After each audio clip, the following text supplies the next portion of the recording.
प्रभु आप हमारे पति हो। अच्छा ये बताओ, ये आपके पति और भगवान आपके पति, इन दोनों में ओरिजिनल पीस कौन है? असली कौन है? जोर से। इसलिए अपने पति में ही, अपने पति को ना देखकर अपने पति में परमेश्वर का दर्शन किया करो कि यही भगवान है। इसलिए पति में ही परमात्मा का दर्शन। इसलिए जैसे जैसे पत्थर में भगवान देखते हो ना, जैसे पत्थर में किसका दर्शन? पत्थर की प्रतिमा में परमात्मा देख सकते हो, तो पति में भगवान क्यों नहीं देखा जा सकता? हाँ हाँ, बिन परमेश्वर सूना मंदिर, बिंदिया बिना लीलार सोना, पति बिना संसार। अच्छा ये बताओ, हाथ खाली का मतलब क्या होता है? हाथ खाली का मतलब क्या है? जोर से। हाथ खाली हो गए का मतलब क्या हुआ?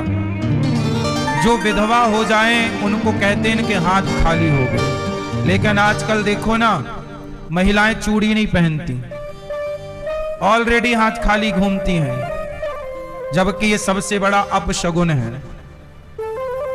हाथ खाली तो तभी होते हैं जब विधवा हो। अब फैशन के नाम पे हाथ खाली है। किसके नाम पे हाथ खाली है? जोर से। फैशन के नाम पे। हाय हाय रे फैशन।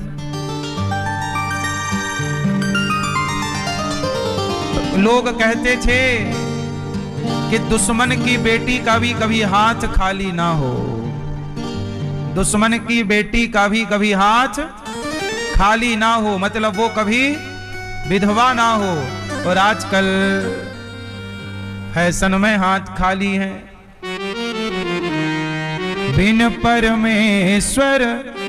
आजकल हमारी मैया मेहंदी लगाती हैं, पूरी चूड़ी उतार देती, जबकि एक चूड़ी होनी चाहिए कोई भी श्रृंगार करते समय। इसलिए माता रानी के जो चूड़ी होती है ना, वो लाल वाली, वो एक प्रसादी चूड़ी अपने हाथ पे होनी चाहिए। तुम कैसी भी फैशन की चूड़ी पहनो, पर एक तो होनी चाहिए जो चूड़ी हो। बिन परमेश्वर सूना मंदिर, बिंदिया बिना लीलार सोना, पति बिना संसार। माथा खाली ना हो, मांग में सिंदूर हो और यहाँ माथे पे बिंदी हो, ठीक है। आजकल हमारी मैयाएं मांग कम भरती हैं, घिसनी से। एक मैया ने तो साइड में यहां मांग भरी थी, यहां। मैंने कहा वाह मैया, कर दिया पति को साइड। एक मैया बोली मैं यहां भर लूं पीछे। यहां पीछे मांग भरी। आजकल हमारी मैयाएं मांग भरती हैं, एक तरफ भरेंगे दूसरी तरफ के बाल से छिपा लेंगी, कोई देख ना ले। दिखनी नहीं चाहिए मांग, क्या कहेंगे लोग, शादीशुदा है, अपने को तो कुंवारी दिखना है। कुंवारी दिखती रहेंगी तो देखने वाले घूरते रहेंगे, है ना। तो क्या चाहते, आजकल दुनिया यही चाहती कि हमें घूरो, फिर क्या है। आजकल लोग यही चाह रहे, पहले के जमाने में ये था कि हमें पति के सिवा कोई ना देखे। श्रृंगार किसके लिए? बोलो, पति के लिए। श्रृंगार पति के लिए होता है, यही पुरानी परंपराएं हैं। अब आजकल किसके लिए हो रहा है पता नहीं। बिन परमेश्वर सूना मंदिर, बिंदिया बिना लीलार सोना, पति बिना संसार। पति ही जप है, पति ही तप है, पति ही है करतार।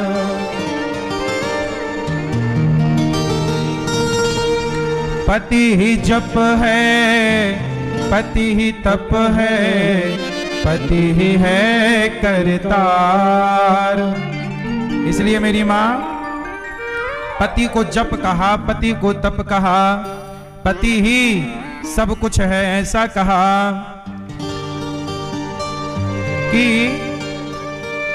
पति ही जप है, पति ही तप है, पति ही है करतार। पति से ही पत इस तन की है, पति बिन विपति हजार सोना, पति बिना संसार। नारी के कितने व्रत होते हैं? एक पति व्रत रहे जगत में, सब व्रत हैं बेकार। बिन पति व्रत के नारी का तो जीवन है बेकार। सोना पति बिना संसार। कितने व्रत होते हैं स्त्री के? पीछे वाली मैया कितने व्रत होते हैं? एक। कौन कौन सा? नारी का एक ही व्रत होता है। कौन सा मैया? कौन सा है? करवा चौथ। फिर करवा चौथ के दिन करेंगी आरती मैया, और बाकी समय चौथ चौथ के मार डालेंगी। अभी कल नहीं, एक पत्नी ने अपने पति को चौथ चौथ के मार डाला, बेचारे ने आत्महत्या लगा ली। जज साहब ने आत्महत्या कर ली, फांसी लगा ली। पत्नी ने इतना चौथा कि करवा चौथ ही नहीं आने दी। सही है? इसलिए एक ही व्रत है। ये करवा चौथ तो ठीक है, अच्छा है, कर ही लिया करो साल में एक बार, बेचारे को अच्छा लगेगा कि चलो आज तो हुई पूजा। इसी में पति बेचारा खुश है, हमारी पत्नी तो हमारी आरती उतारती है। अच्छा साल में एक बार ही बेचारे की उतर जा रही है, ये भी हम क्यों छीन ले? पतियों का शाप काहे ले ले? हम तो कहते हैं करवा चौथ महीने 3 महीने में एक बार रखा करो, हर महीने में एक, 12 महीने में 12। जितना सम्मान करवा चौथ में आप करती हो, ऐसे रोज करो तो 3-4 साल और जीवित रहेगा आदमी। सही है कि नहीं? फिर स्त्री का एक ही व्रत होता है मैया, ये हम नहीं कह रहे हैं। सीता जी जब वनवास गईं तो सीता जी चित्रकूट से आगे माता अनसुईया जी के आश्रम में पहुंची। राम जी कहां पहुंचे? अत्रि जी से मिले, तो अत्रि जी से राम जी मिले और अनसुईया जी से सीता जी मिली। तो सीता जी जब मिली तो सीता जी को माता अनसुईया ने बहुत सारे आभूषण दिए और माता सीता को एक साड़ी दी थी। माता अनसुईया ने, रावण ने जो साड़ी, मतलब रावण ने जब चुराया तो 14 मतलब लगभग 11-12 महीने, लगभग कुछ महीने 12-13 महीने, लगभग कुछ महीने सीता जी लंका में रही। तो वहां पे कपड़े कैसे चेंज करेंगी? साड़ी कहां से लाएंगी? तो सीता मैया की जो साड़ी थी वो अनसुईया मां के द्वारा दी गई साड़ी थी, और वह दिव्य साड़ी थी। ना उस साड़ी से गर्मी लगे, ना उस साड़ी से सर्दी लगे, ना वो फटे और ना वो गंदी होए, और वो हवा के स्पर्श से शुद्ध हो जाए। ऐसी दिव्य माता अनसुईया कोई सामान्य स्त्री तो है नहीं। ये मां अनसुईया वही है जिन्होंने ब्रह्मा विष्णु महेश को भी अपना पुत्र बना लिया था, है ना। और माता पार्वती, माता लक्ष्मी और माता सरस्वती का भी अभिमान को मिटा दिया था। ऐसी माता अनसुईया, आज अनसुईया जी के आश्रम में सीता जी आई तो सीता जी को बिठाया, तो सीता जी बोली माँ हमें कुछ सुनाइए। तब माता सीता को माता अनसुईया ने क्या सुनाया? पातिव्रत धर्म सुनाया। जा रहे हो? टाटा।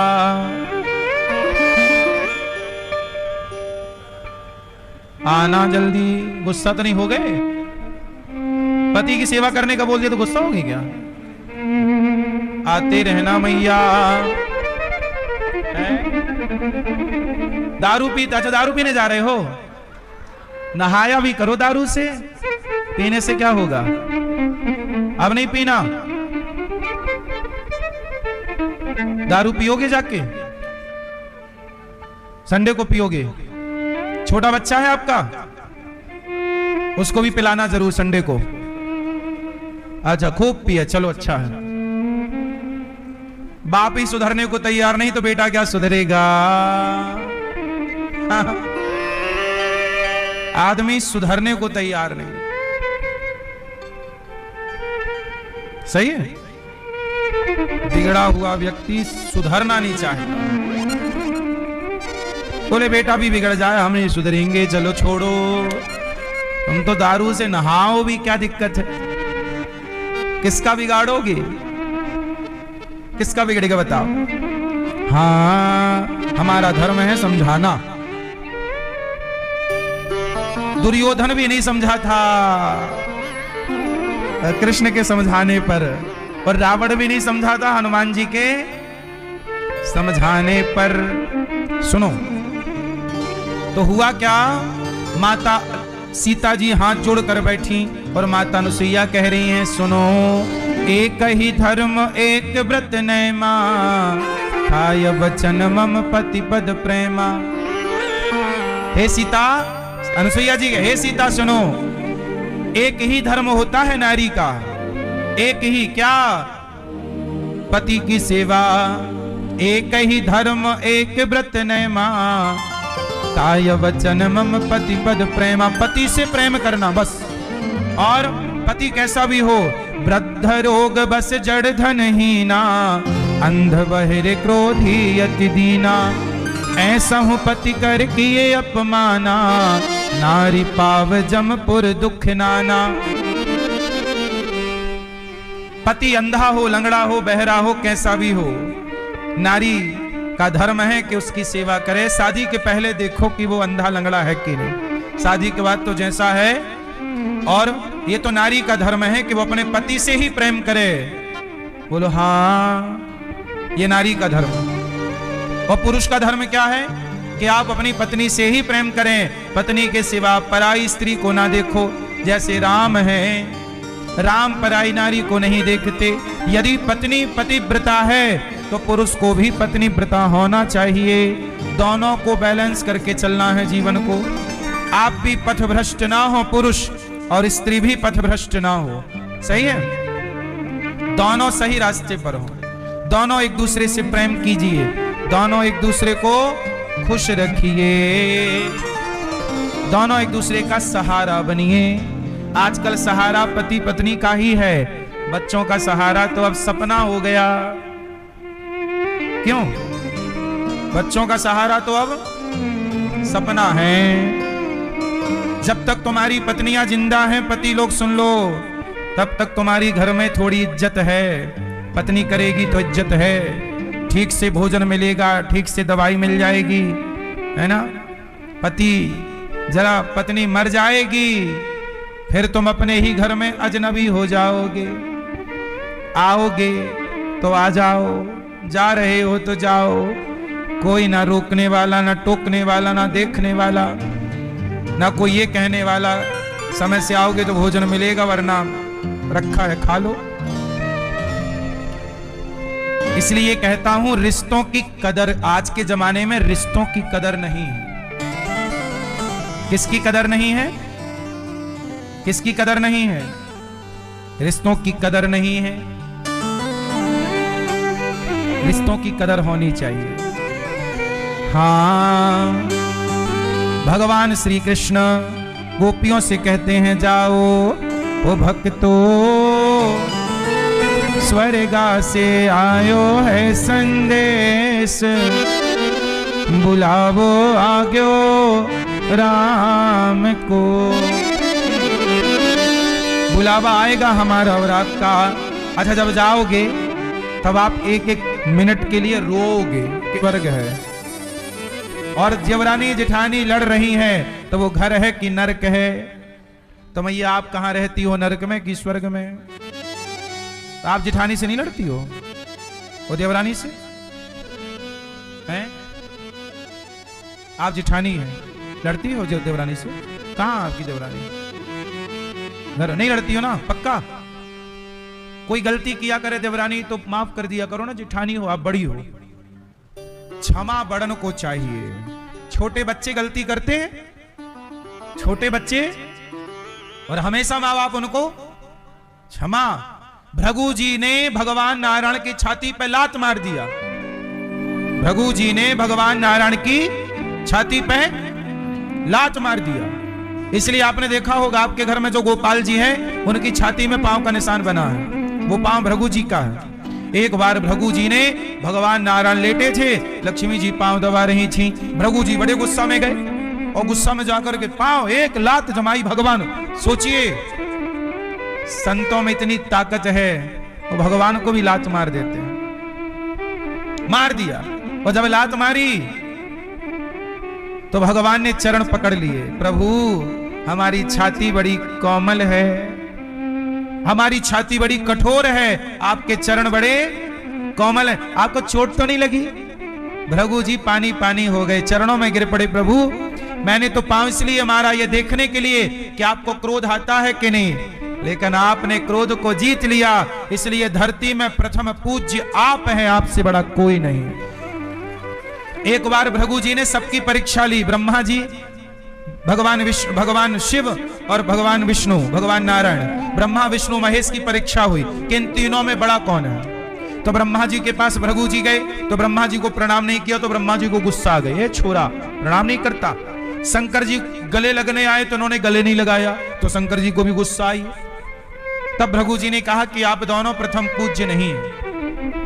तो भृगु जी को गुस्सा आई कि मैं विष्णु जी के पास जाता हूं, उनको चेक करता हूं कि वो पूज्य है कि नहीं। तो जाके छाती पे एक लात मारा।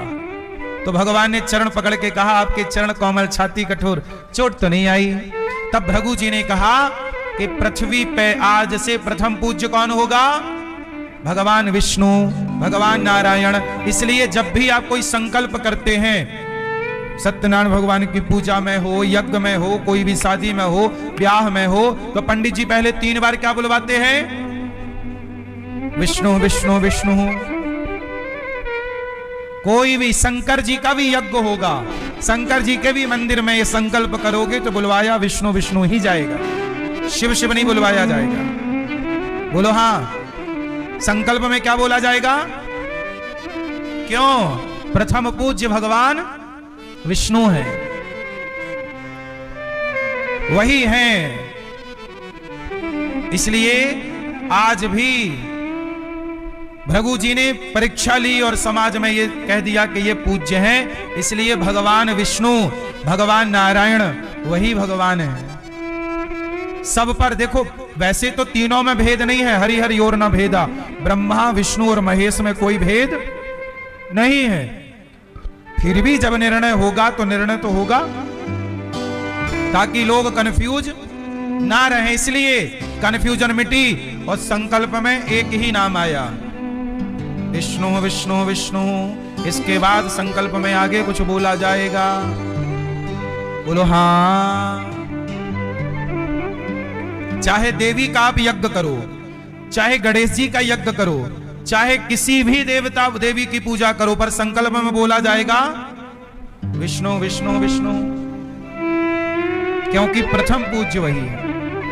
कहते हैं ना प्रथम पूज्य गणेश जी हैं, तो गणेश जी का भी जब आप पूजन करते हो तो गणेश जी का पूजन में भी संकल्प होता है, तो गणेश पूजन का भी संकल्प में विष्णु विष्णु ही बोला जाएगा। तो गणेश जी से भी पहले किसी का स्मरण है तो भगवान विष्णु ही नारायण हैं, वही नारायण प्रथम पूज्य गणेश जी हैं, विघ्न हरता है। ब्रह्म वैवर्त पुराण में ऐसा लिखा है कि एक बार माता पार्वती ने भगवान कृष्ण की तपस्या की, उपासना की, तो भगवान कृष्ण आए। माता क्या चाहिए? तो जब भगवान कृष्ण आए ना तो माता कह के बुलाया पार्वती जी को। भगवान कृष्ण ने क्या बोला? माता। तो पार्वती जी बोली कि प्रभु मैं आपसे वरदान चाहती हूं कि आपने माता कहा है तो आप मेरे पुत्र बन जाओ। भगवान कृष्ण बोले तथास्तु। पार्वती मैया को वरदान दिया भगवान कृष्ण ने कि आपने मुझे पुत्र रूप में चाहा तो मैं आपका पुत्र बनूंगा। तो भगवान कृष्ण ही, ये ब्रह्म वैवर्त पुराण में लिखी कथा है, भगवान कृष्ण ही पार्वती जी के कहने पर भगवान कृष्ण ही गणेश जी बनकर पार्वती जी से प्रकट हो गए। अच्छा, गणेश जी भी कई गणेश हैं, कल्प कल्प की बातें हैं।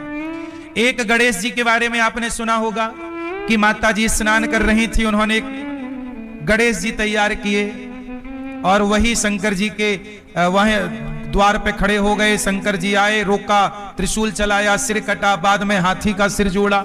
एक तो ये कथा है। अच्छा, आप कहोगे क्या वो भी कथा है ये भी कथा, कौन सी सही है? तो दोनों सही हैं। क्यों? क्योंकि दोनों अलग अलग कल्प की कथाएं हैं। कल्प समझते हो भैया? समझती हो कल्प क्या होता है? कल्प हमें समझाओ। हाँ सुनो, आज मैं हर सनातनी को कल्प के बारे में जानकारी होनी चाहिए। यदि आप कल्प नहीं समझते तो फिर आपको शास्त्रों में बड़ी कंफ्यूजन हो जाएगी। कल्प समझोगे तो सारी कंफ्यूजन समाप्त।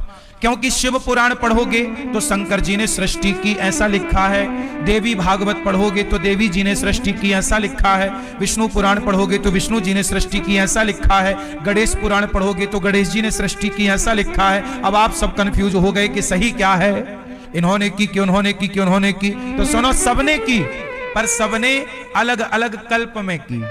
कल्प कल्प कल्प के बारे में आपको जानकारी मैं जरा दे दूं कि नहीं? मैया दूं कि नहीं? किस किस को दूं? मैया, लाल मैया, कल्प के बारे में नहीं सुनोगी मेरी माँ? जा रही हो? ओ प्यारी मैया, लाल मैया, आजा, खड़ी हुई थोड़ा। जा रही हो मैया? जा रही हो? अरे हाँ ना तो कर दो मेरी माँ। नहीं बताओगी? मैया बोलती नहीं है, सास ने मना किया है ना, बोलना मत कुछ। कर लो, पंचायत कर लो, चलो। हाँ हाँ हाँ, फिर क्या हुआ?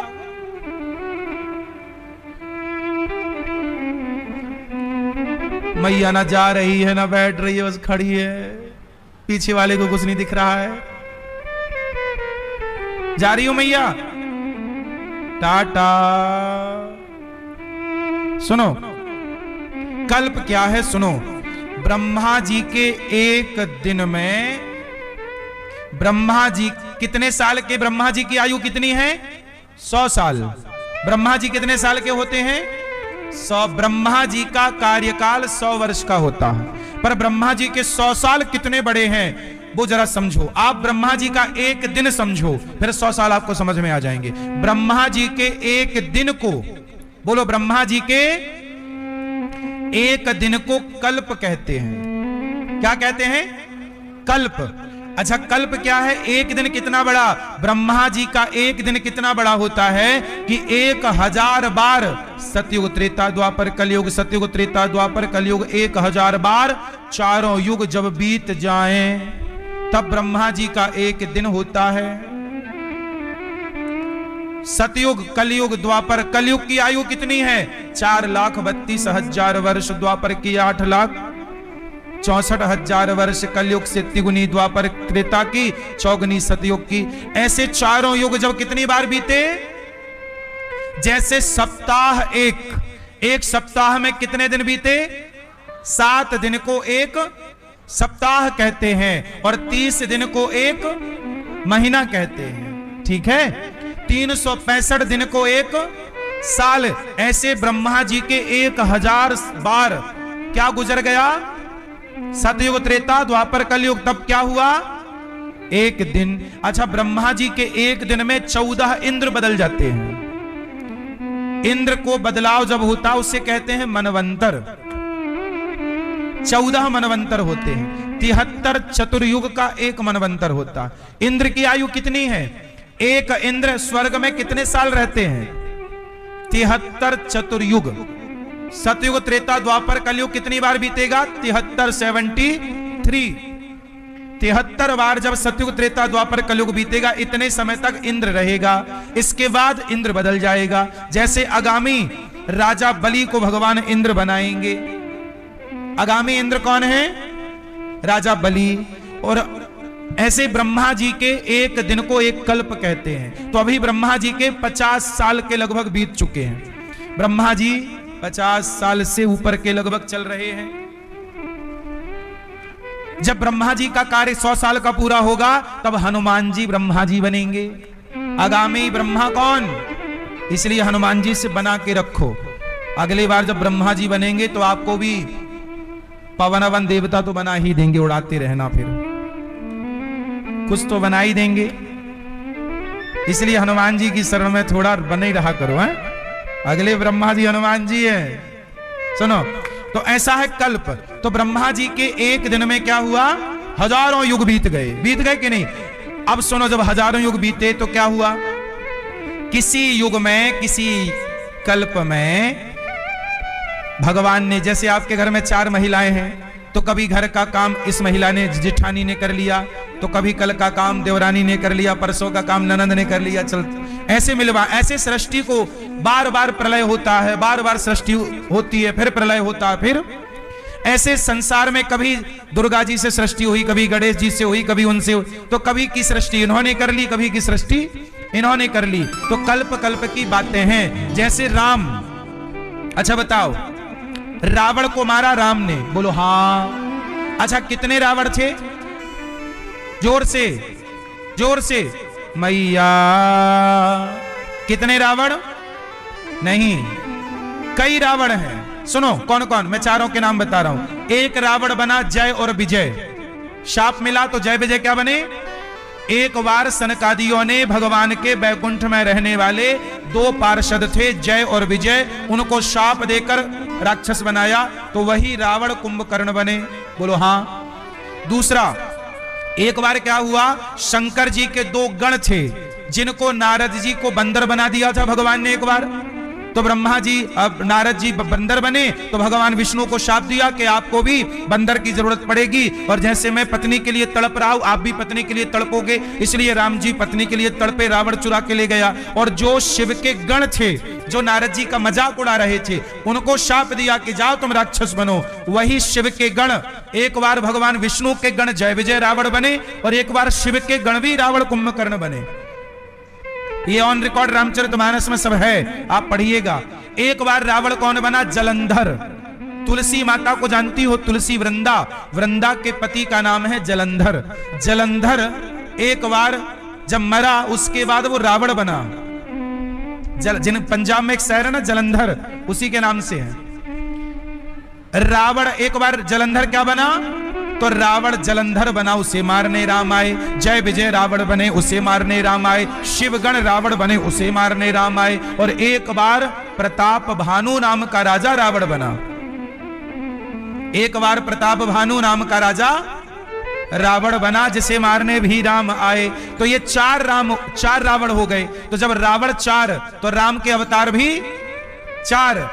तो अब ये सवाल खड़ा हुआ कि इन 4 रावणों में आप जिस रावण के मरने की बात जानते हो, वो कौन सा रावण है? बताओ, लाल मैया बताओ। मैया, कौन सा रावण? भैया चश्मा वाले? नहीं, जय विजय पहले ही मर चुका था, मुक्त हो चुका था। ये जो रावण की हम लोग कथा सुनते हैं, ये रावण है प्रताप भानु। रामचरितमानस में जिस रावण को राम जी ने मारा, वो कौन सा रावण है? प्रताप भानु नाम का रावण बना। तो रावण कई, अब आप कहोगे कई रावण कैसे? तो कई कल्पों की कथा है ना। किसी कल्प में राम आके इस रावण को मार। अब जैसे आप गलत करोगे और आप भी अगले जन्म में रावण बन गए, तो आपके लिए भी तो आना पड़ेगा ना भगवान को। फिर तो हर बार प्रभु आते हैं। इसीलिए गीता में लिखा है, धर्म संस्थापनार्थाय संभवामि युगे युगे, युगों युगों में भगवान का अवतार होता रहता है। कोई एक बार राम का अवतार नहीं हुआ, एक बार कृष्ण का अवतार। कृष्ण का अवतार भी करोड़ों बार हो चुका है। राम का अवतार भी करोड़ों बार हो चुका है। लीला में कुछ चेंजिंग होती है बस, बाकी लगभग वही रहता है। पात्र बदल जाते हैं। पहले ये यशोदा बनी, अब ये यशोदा बन गई। ये नंद बाबा बने, अब ये बन गए। ये रावण बना, ये कंस बना, अब ये बन गए। लोग बदलते रहते हैं, पर भगवान तो वही है और लीला वही करते रहते हैं। आत भगवान का भी मन बैकुंठ में कम लगता है, यही ज्यादा लगता है। आते रहते हैं भगवान भी, क्या करेंगे वहां बैकुंठ में बैठे बैठे, तो भगवान भी आके अपनी लीला, इसलिए कहते हैं हरि अनंत हरि कथा अनंता, कहां ही सुनहि बहुविधि सब। हाँ, कहते हैं समुद्र के पानी को स्याही बनाया जाए और संसार के पेड़ वृक्षावली को कलम बनाया जाए, तो कलम संसार के सारे पेड़ घिस जाएंगे और समुद्र का पानी खाली हो जाएगा, लेकिन भगवान के चरित्र कभी पूरे नहीं होंगे। ऐसे भगवान के बारे में कहा हरि अनंत। हरि अनंत मतलब भगवान अनंत का मतलब है कि राम के अवतार अनंत बार हुए, कृष्ण के अवतार अनंत बार हुए, और हम लोग एक कोई नहीं जान पा रहे हैं, तो हम लोग कंफ्यूज हो जाते हैं कि उस पुराण में ऐसा लिखा, इस पुराण में। भाई ये कल्प कल्प की बातें हैं, किसी कल्प में ये घटना, किसी कल्प में वो घटना घटी। अच्छा ये बताओ, मैं एक छोटा और उदाहरण देके ये पूरी बात क्लियर कर दूं। अच्छा एक बात बताओ, भगवान राम शबरी के घर गए तो शबरी ने क्या खिलाया? जोर से देखो, आप सब जानते हो, लेकिन आपने ये कहां पढ़ा ये बताओ, है? रामचरितमानस में पढ़ा? उसमें लिखा ही नहीं कि बेर खिलाया है, नहीं लिखा, टीवी में देखा है। ठीक है, आप अपनी जगह सही, हम ये नहीं कह रहे, लेकिन सुनो, रामचरितमानस जब आप पढ़ोगे तो उसमें शबरी ने बेर नहीं खिलाए, शबरी ने कंदमूल फल खिलाए हैं। क्या खिलाए हैं? कंदमूल फल। तो फिर बेर खिलाने की कथा कब की है? ये इसके पहले जब राम जी आए थे तो इसके पहली जो शबरी थी उसके जूठे बेर खाए थे। तो कथाएं अलग अलग कल्प की भी चलती हैं साथ में। इस बार तो शबरी ने कंदमूल फल खिलाए। अच्छा सुनो, विदुरानी ने क्या खिलाए? केले के छिलके, पर ऐसा नहीं लिखा, लिखा है साग खाए। दुर्योधन की मेवा त्यागी साग विदुर घर खाई, तो साग खाई है, लेकिन छिलकों की कथा ये पहले किसी कल्प की कथा है। इस कल्प में साग खाई तो पिछले कल्प में छिलका खाए, मतलब कथाएं लगभग वही रहती हैं, थोड़ा थोड़ा चेंज भगवान करते रहते हैं। शबरी, जैसे आज इनको शबरी बना लिया, अगली कल्प की कथा में आपको शबरी, इसलिए पुण्य करते रहो, अगली लीला में भगवान हमें भी कुछ ना कुछ बनाएंगे। ग्वाला ही बना लेंगे, अपनी गैया ही बना लेंगे, हाँ या ना? वो गैया आपको बना लेंगे और आपको चराएंगे, फिर आप भगवान के चरण चाट लेना, गैया बन के, जैसे गैया नहीं चाटती, भगवान के ग्वाला ही बन जाना। रास रचाएंगे तो गोपी ही बन जाना, तुम्हारे घर भी मक्खन चुराने आ जाएंगे, कर लेना जी भर के दर्शन। तो भक्तों को भगवान लीला में सम्मिलित कर लेते। लीला खंड, भगवान की लीला ऐसी नहीं कि हो गई नहीं, हो रही है। ऐसी तमाम धरतियां और हैं, ऐसे तमाम ब्रह्मांड और हैं। रामचरितमानस में लिखा है कि ब्रह्मांड निकाया निर्मित माया रोम रोम प्रति वेद कहें। फिर इस ब्रह्मांड में ये लीला हो गई, अब किसी और ब्रह्मांड में दूसरी लीला चल रही, वहां भी एक यशोदा होगी। आज यशोदा कह रही होगी मुंह खोल, तेने माटी खाई, दिखा रहे होंगे मुंह। तो अनेक ब्रह्मांड हैं, आज यहां लीला, कल वहां। तो यहाँ के भक्त उस ब्रह्मांड में, वहां के ऐसे भगवान, जैसे इस देश का आदमी उस देश में बस गया, उस देश का आदमी इस देश में बस गया। जैसे भारत, दुनिया में देश बहुत है, हमारे इस धरती पे कितने देश हैं? लगभग 200 के लगभग देश हैं, 206 200 के लगभग, इतने ही है ना। अब इतने देश हैं, ऐसे ही भगवान के ब्रह्मांड बहुत हैं। आज इस वाली धरती में लीला पूरी हुई, कल वहां चालू। भाई सब थोड़ी आज विज्ञान जान पाया है, आपको पता है कितना बड़ा ब्रह्मांड है। इस ब्रह्मांड में इस धरती का अस्तित्व कितना बड़ा है, एक बूंद बराबर है। ये तो आप जानते हैं, साइंस को पढ़ते हैं। तो ऐसी तमाम और हैं। अभी तो साइंस खोज कितना पाई है, अभी पूरे ब्रह्मांड में आपकी खोज 1% भी पूरी नहीं हुई, 1% भी। अभी 99 0.99% खो नहीं, बाप के लिए प्रेम नहीं, पत्नी के लिए प्रेम नहीं, बच्चों के लिए प्रेम नहीं, तो फिर बताओ भगवान के लिए क्या प्रेम होगा? प्रेम ज्यादा होगा तो वही प्रेम भगवान से कर लेना बस। गोपियां भगवान को पुकारी, भगवान आए। अब जितनी गोपियां उतने कृष्ण बनकर भगवान ने महारास रचाए। जितनी गोपियां उतने कृष्ण। अब लोग कहते हैं ना भगवान रास रचा रहे हैं, तुम करो तो रास लीला, हम करें तो कैरेक्टर ढीला। रास लीला को बॉलीवुड ने कैरेक्टर ढीला से जोड़ दिया। रास का अर्थ नहीं समझे लोग, रास का मतलब है भक्त और भगवान का मिलन। जिस दिन हम आप भगवान के साथ मिलेंगे ना, एक भक्त का नाम सुना होगा आपने, नरसिंह जी का। क्या नाम था? नरसिंह जी। एक बार नरसिंह जी क्या हुआ, नरसिंह जी की भौजाई नरसिंह जी को बासी रोटी दिया करती थी। तो नरसिंह जी खाते हुए बोले, भाभी माँ, भाभी माँ, वो देखो ना चूल्हे पे जो गरम रोटी, जरा हमें वो वाली दो।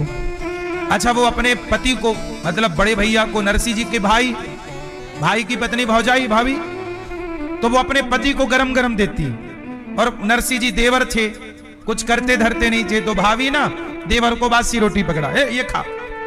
तो नरसिंह तो छोटे थे, माँ, भाभी माँ, वो रोटी दो ना, वो भैया को आपने जो दी ना वो फूली, वो हमें भी दो। हाँ हाँ, तेरा बाप रख गया है कमा के, तुझे फूली फूली रोटी दे दूं, जा निकम्मा, कुछ करता धरता तो है नहीं, पड़ा पड़ा खाता है। अब तो देवर को बड़ा खाते समय बड़ा जलील कर दिया, भाभी ने कर दिया, भौजाई ने। नरसिंह जी को बड़ा बुरा लगा। राम राम राम राम, मैं जाता हूं, मैं बोझ हूं। नरसिंह जी घर से निकल पड़े तो जंगल में चले गए। बोले मेरा तो भाभी ने अपमान कर दिया, बड़ा गलत कह दिया। जंगल में गए तो वहां एक शंकर जी का मंदिर था। मंदिर क्या था? चबूतरा था, खुले में शंकर जी थे, जंगल में पुराना शिवलिंग था। और ये नरसिंह जी गए तो पता नहीं इनको ठोकर लगी पांव में पत्थर की, और ये जाके शिवलिंग पर गिरे तो इनका सिर शिवलिंग से टकराया और खून आ गया। तो खून जो था शिवलिंग पर चढ़ गया और ये हो गए बेहोश। भूखे थे, प्यासे थे, जंगल में भटके थे, शिवजी पर पड़ गए। शिवजी के ऊपर माथा रख के पड़े हैं। ऊपर से शिव पार्वती निकले तो पार्वती जी की नजर पड़ी। कहा प्रभु देखो, आपके ऊपर अर्थात शिवलिंग पर आप पर कोई भक्त चढ़ा